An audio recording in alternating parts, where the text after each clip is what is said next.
কিয় সেইটোৰ ওপৰতো কমিটি চলি আছে মই ৰেগুলাৰ কথা বতৰা পাতি থাকো কোনো এইবিলাক সমস্যা নহয় মই আলোচনা কৰি যাওঁ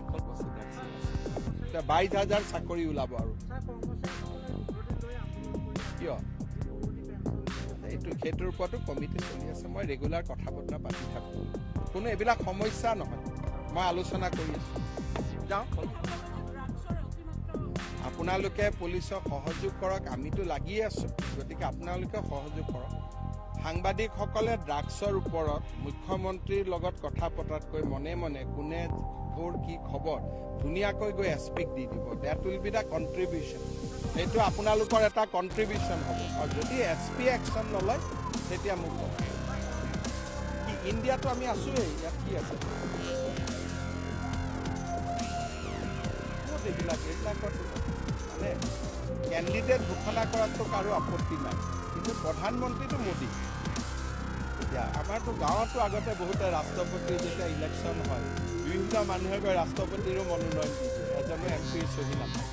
গতিকে তেনেকৈ ভেঞ্চাৰ আমাৰ অসমত ভেঞ্চাৰ কলেজ স্কুল আছে ভেঞ্চাৰ প্ৰধানমন্ত্ৰীও কোনোবা হয় যদি হ'ব কিন্তু প্ৰভিন্সিয়েলাইজ প্ৰধানমন্ত্ৰীটো নৰেন্দ্ৰ মোদী অকল মই ইমানলৈকে যোৱা নাই সুধি ল'ব চিধাক ঠিক আছে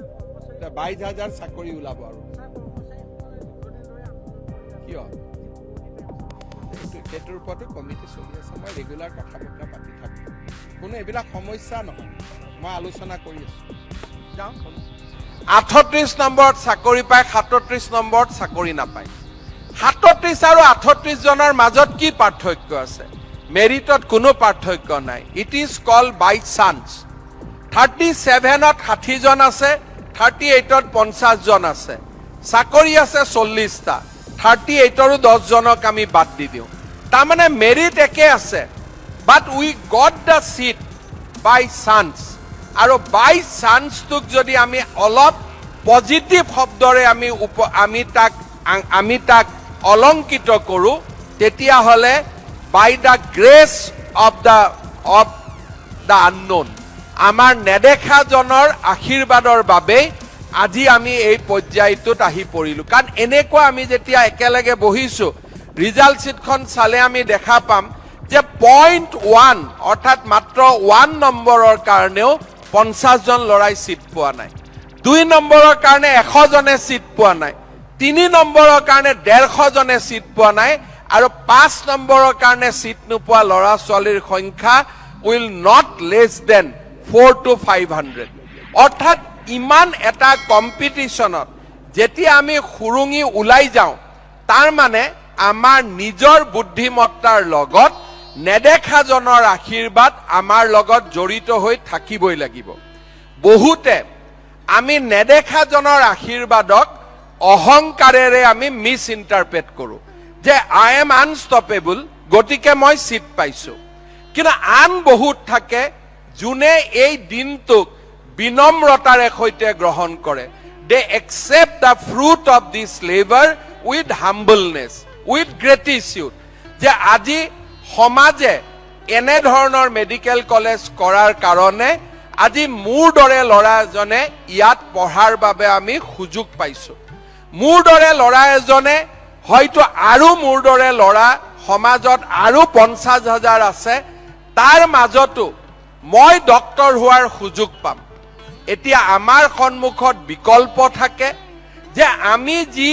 বিৰল কৃতিত্ব লাভ কৰিলোঁ the achievement of our life whether we will dedicate it to the same person or same force on which blessings we are here today মই যদি কোনোবা এটা সময়ত মোৰ ল'ৰা ছোৱালীৰ বাবে আটাইতকৈ ভাল পিতৃ হ'ব লাগে মই যদি বন্ধুজনৰ বাবে আটাইতকৈ ভাল বন্ধু হ'ব লাগে আৰু মই যদি সমাজত এজন মানুহ হিচাপে মই থিয় হ'ব লাগে তেতিয়াহ'লে মোৰ জীৱন যাত্ৰাত স্পিৰিচুৱেলিজিম আধ্যাত্মিকতাবাদ আৰু মেটেৰিয়েলিজিম বস্তুবাদ স্পিৰিচুৱেলিজিম আৰু মেটেৰিয়েলিজিম বস্তুবাদ আৰু আমাৰ আধ্যাত্মিকতাবাদৰ এটা সিনাৰ্জি বা এটা সমন্বয় আমাৰ জীৱনত প্ৰতিফলিত হ'ব লাগে বিল গেটছৰ দৰে আটাইতকৈ সফল ব্যক্তিয়েও নিজৰ জীৱনত স্পিৰিচুৱেলিজিম আৰু মেটেৰিয়েলিজিমৰ মাজত এটা চিনাৰ্জি বা এটা সামঞ্জস্য ৰক্ষা কৰিব পাৰিছিল বাবে আজি মানুহে তেওঁক অকল এপল বা কোনোবা কম্পিউটাৰ আৱিষ্কাৰ কৰা বা কোনোবা এটা ফেক্টৰীৰ মালিক হিচাপে তেওঁৰ কথা চিন্তা নকৰে, তেওঁক বিল গেটছ হিচাপে তেওঁক সন্মানিত কৰে। মই ভাবো জীৱনৰ আজি নৱ জন্মৰ, কাৰণ মেডিকেল কলেজৰ চিট পোৱা এক নতুন জন্ম বুলি কয়। এই নতুন জন্মৰ দিনাখন আমি কৃতজ্ঞতাৰে নেদেখাজনক প্ৰণিপাত কৰিম আৰু নেদেখাজনৰ বিশেষ সন্তানসকলক